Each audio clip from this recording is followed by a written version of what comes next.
Göze mi geldim yoksa öz səhlənkarlığım ucbatındanmı mən bu arıları qırdım? Sözsüz ki bu arılar mənim günahımdan hamısı ölüblər. Yəni öz səhlənkarlığım ucbatından. Səbəb nədir? Səbəb də odur ki, arı köçürdüyümüz zaman arıları havalanmayla təmin etmək lazımdır. Arıların aşağısından və yuxarısından havalanmayla təmin etmədiyimiz zaman bax bu cürə boğula bilirlər.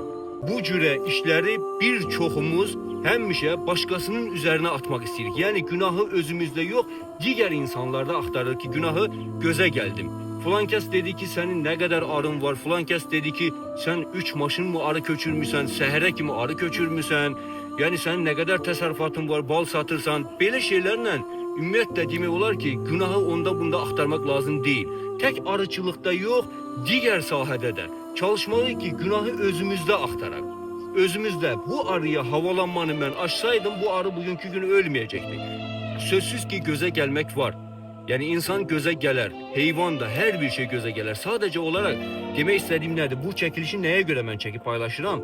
Her bir xırda işleri göze bağlamak lazım değil. Çünkü siz fikirləşirsinizsə, filan kəsin gözü sizə deyib, sanki o şər böhtan atmış gibi bir şey olur.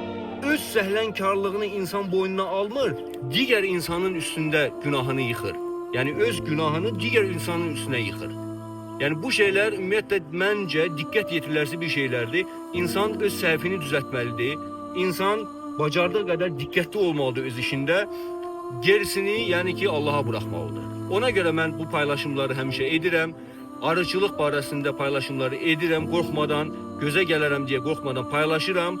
İnşallah ki heç nə olmaz. Çünki mən Allah'a arxayın oluram.